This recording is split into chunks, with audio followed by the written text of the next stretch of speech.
Aha, so Musol ay mga par. So bali meron tayo dito Musol ay. So naging problema na ito is overheat.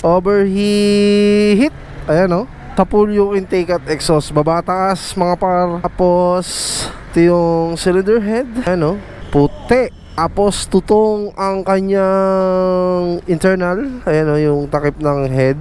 So sunog na sunog. Sikaso to dito sa jeg mga par. So bali papakita ko sa inyo yung piston, naging problema. So ito yung piston niya, ayan o, taas baba yan, may kamot. So dinala to dito dahil gawa nga ng nag-iingay. So tama nga yung hinala ko is ang may problema is yung block at yung piston, nagkaroon ng gas-gas. So Recta 59 all stock to mga par. So gagawa niya ay si JM, si Saitam.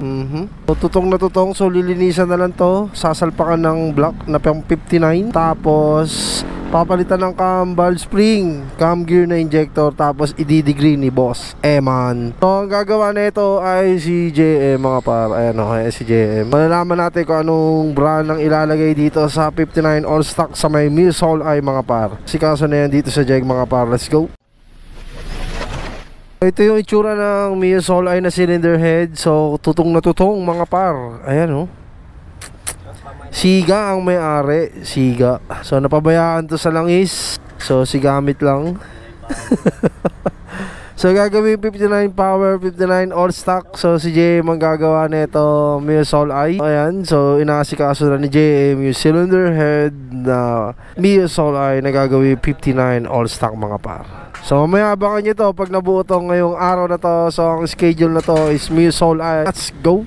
59 all stock na Musol ay mga par. So bali umaandar na yung 59 all stock. So ang ginamit na block dyan is Mutaru. Aha. Tapos binalitan ng comms, valve spring, at syempre injector mga par. So si bossing is wala pang pipe. So stock pipe lang muna ang kinabit. So ito yung brand ng block na kinabit dito sa Musol ay mga par. So 59 all stock yan. So ang kumana niyan ay si JM mga par. So bali all goods na to. So yun lang mga par. Maraming salamat. Bye bye.